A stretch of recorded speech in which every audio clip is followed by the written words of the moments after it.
Hi people, it's me, Anja. My pronouns are she and her, and welcome back to my channel for my favorite books of 2025.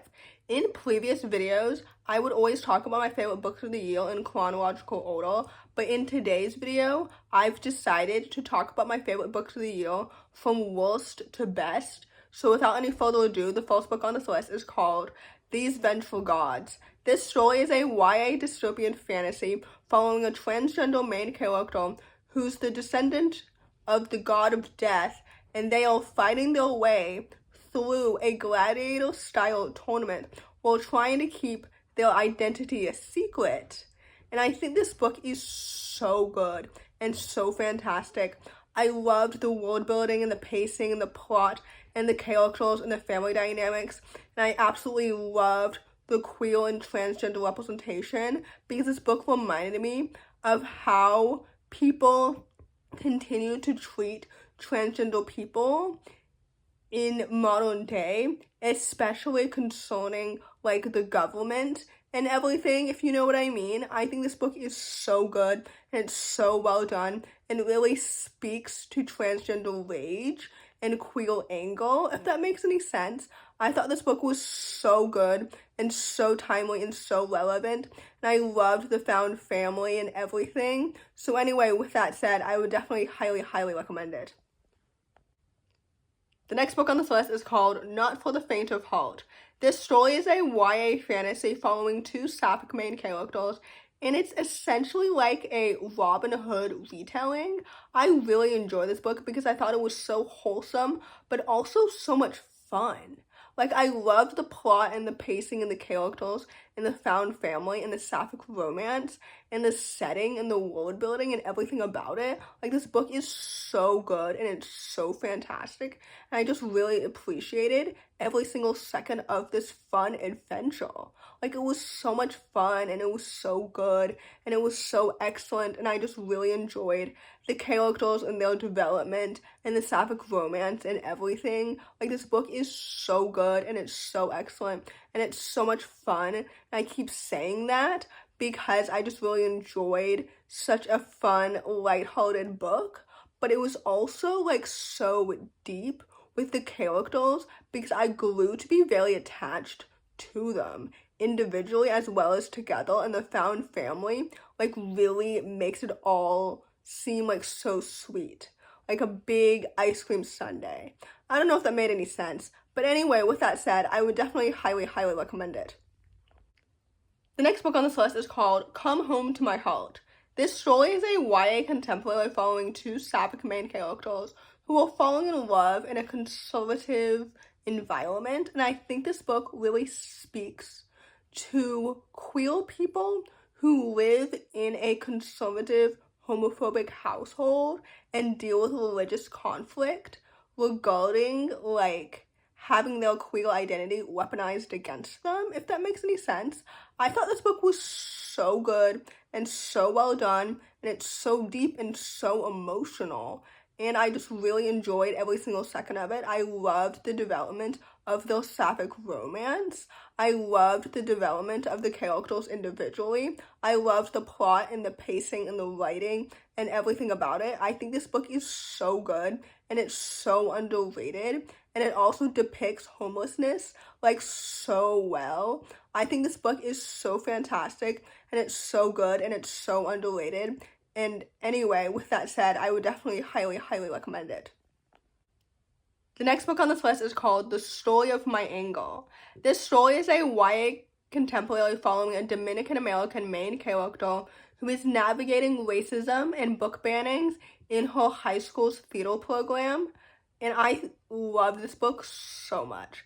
I think it's excellent and it's so relevant and it's so timely, and it really spoke to me as a Black person growing up in a red state and how censorship so often targets marginalized people. Like, this book is so good and it's so fantastic, and I love the writing and the pacing and the characters and her friendships and everything. Like, this book is so fantastic and it's so good and it's so timely and relevant and important, and I just really enjoyed it. And reading this like back in August and like seeing how it was so relevant to me and the Trump administration and everything.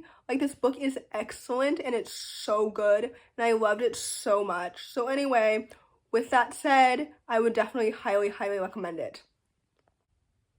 The next book on this list is called Some Like It Cold. This story is a YA contemporary following a young autistic main character who is deciding that she wants to switch majors, and she's returning to her small town that she's never quite felt accepted in, and she accidentally brushes paths with her former classmate, whom she has always disliked. However, the two of them end up falling in love, and I think this book is so good. And basically, this book does have two perspectives, Arthur and Jasper, and Jasper is autistic, and I believe Arthur is supposed to be neurodivergent coded as well, although his representation is not as explicit as her autism. But anyway, he's also making a film about their town, and I think this book is so good, and it's so well done, and I loved the romance so much. Like, also, I felt so seen by the autism representation. Elle has always done a good job historically depicting autism. And second of all, I loved like her characters and the romance and the friendships and everything. Like the plot and the pacing and the writing, everything was done so well. So anyway, with that said, I would definitely highly recommend it. The next book on this list is called Ollie in Between. This story is a middle grade contemporary following a young main character who is discovering their non-binary gender identity when they are asked to define womanhood in their 8th grade class. This book was so good and it was so well done. I love stories that really depict like gender identity for a young audience.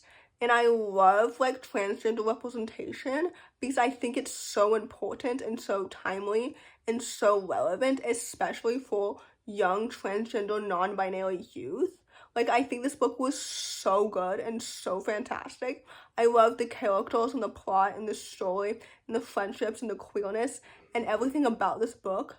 Like, it was so good and so well paced and so well written. I love these characters so much. I love the plot and the writing and the pacing so much. I was so emotionally impacted by this story because I think it's so good and it's so well done. So anyway, with that said, I would definitely highly recommend it. The next book on this list is called This Ends in Embers. This story is a YA fantasy sequel to So Let Them Burn, which I read in 2024, I think. And anyway, this sequel was so good and so fantastic. I loved these characters and the dragons and the world building and the story and the sapphic romance for one of the sisters and everything. Like, this book is excellent. This duology is so underrated and it's so good.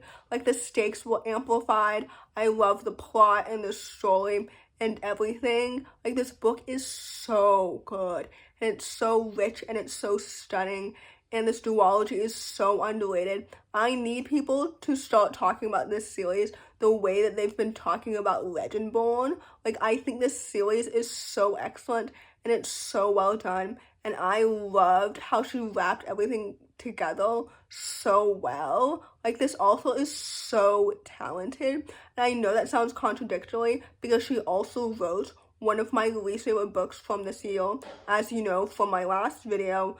But anyway, I think this book is so good. I think this series is so excellent. I need people to start talking about Kamila Cole the way that they've been talking about Olaf Kwong. You know what I mean? Like, I love how this series really talked about like anti-colonialism. Like, this book is excellent. Anyway, with that said, I would definitely highly recommend it. The next book on this list is called All the Noise at Once. This story is a YA contemporary following a young black autistic main character who is navigating the fact that his older brother has been wrongfully convicted for a crime that he did not commit. This story is absolutely so fantastic and it's so good.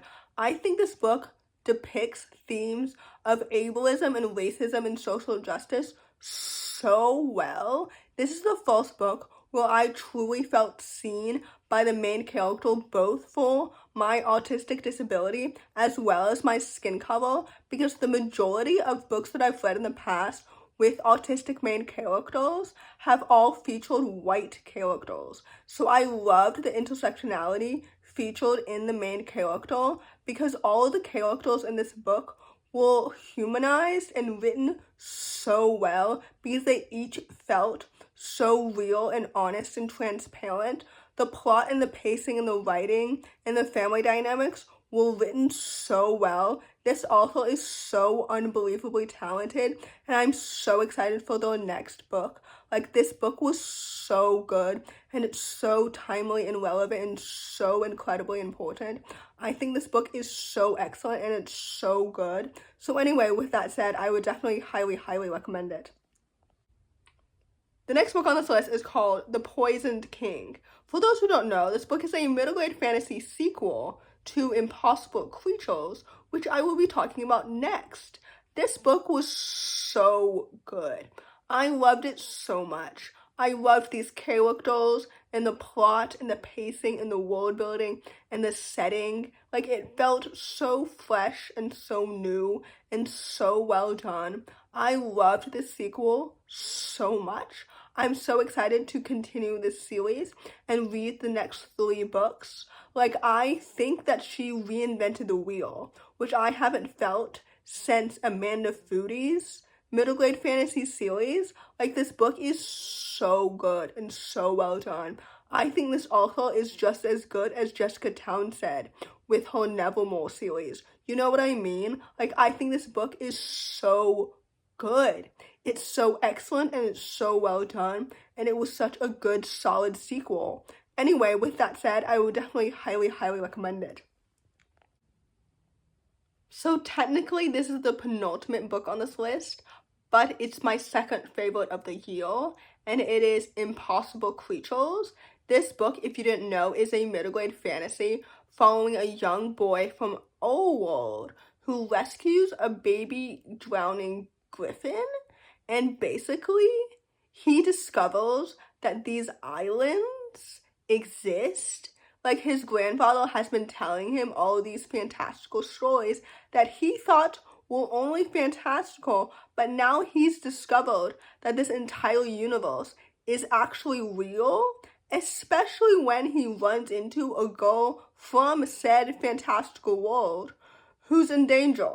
I think this book is so excellent and so well done. Like I mentioned earlier, this series felt so fresh and so new, and I haven't had that feeling in a very long time. Like, this book is so good. I love the characters and the plot and the world building and the setting and the pacing and the writing and the descriptions and everything. Like, this book is so good, and it's so fantastic, and it's so brilliant. It's excellent, and I love it so much. So anyway, with that said, I would definitely highly recommend it. The last book on this list, but ultimately my favorite one, is Leaving the Station. This story is a YA contemporary following a non-binary lesbian main character who's on a cross-country road trip, and I think this book is so good. I loved it so much. I loved the characters and the sapphic romance and how the main character, like, figured out her identity. I think I cried multiple times while reading this book. Maybe more than 3, maybe 4 times. I think this book is excellent. I love a road trip book so much. I loved the depiction of gender identity and queerness and the characters and the sapphic romance and everything, especially with all the different side characters that they found on the train. Like, this book is so good. I don't understand how this author crept inside of my soul and found, like, my brain. I don't know if that makes any sense, but I think this book is excellent and it's fantastic and it's so emotional for me personally. So anyway, with that said, I would definitely highly recommend it. So in conclusion, those are my favorite books of the year, ranked from worst to best, so that I can save the best for last. Like I said at the beginning of this video, ranking these books and choosing which ones to go where was actually much easier than I was really expecting it to be. And I think that has to do with the fact that 2025 felt like it was so long ago. Like, I can't believe that we're now in January, because even September feels like it was more than a few months ago. And January of last year feels like it was more than 12 months ago, if that makes any sense. And I'm sure many of you are feeling the same. So anyway, in conclusion, I hope you enjoyed my favorite books of the year. So if you enjoyed this video, please don't hesitate to give it a big thumbs up. Comment down below the total emoji if you made it all the way to the end of the video. I think in 2026, I will be posting longer and longer booktube videos, so stay tuned for that.